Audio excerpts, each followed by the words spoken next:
मतलब जो 4G का इंटरनेट का हाल है पिछले 2 साल से, तो अब लोगों का इंटरनेट की स्पीड पाकिस्तान में मिल सकती है दोबारा, हमें इस चीज़ से एतबार ही उठ गया है। तो दोस्तों अभी मैं जो आपको बताने जा रहा हूँ, उम्मीद है कि उससे आपको कुछ ना कुछ एतबार हो जाएगा कि पाकिस्तान में अगर 5G लॉन्च हो जाता है तो उससे आपकी 4G की इंटरनेट की स्पीड भी बेहतर होगी। तो ये कैसे होगी, मैं आपको एक डायग्राम से बताता हूँ। ये इमेज जो आप स्क्रीन पर देख रहे हैं, इसमें दो तरह के रोड्स हैं। एक सिंगल रोड है, जस्ट लाइक जीटी रोड आप कह सकते हैं, और दूसरा जो है वो नेटवर्क ऑफ रोड्स है, जिसको आप हाईवे या फिर मोटरवे की तरह कंसिडर कर सकते हैं।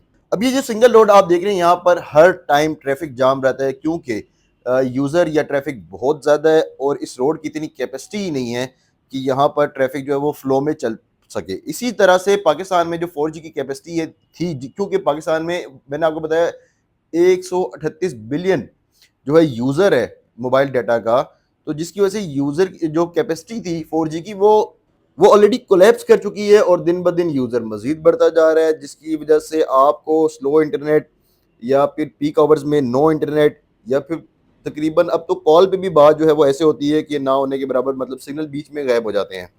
तो इस तरह के इश्यूज थे। अब इसका एक ही वाहिद हल है, अब हमें मोटरवे बनानी पड़ेगी। मोटरवे जब बनेगी, रोड्स खुली होंगी, कुछ लिंक्स रोड बनेंगी, मतलब कि 4G का यूजर जो है वो 5G का यूजर वो डिवाइड हो जाएगा। 4G के जो ऑलरेडी स्पेक्ट्रम यूज हो रहा है उस पर बर्डन कम होगा।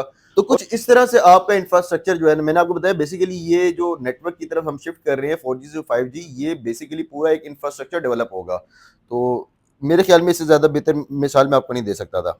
हाँ जी, पल्ले पढ़ा कुछ? नहीं पढ़ा? अगर पढ़ गया तो कमेंट बॉक्स में आप बताइएगा कि आपको हमारा समझाना या हमारा जो एनालिसिस है वो कैसा लगा।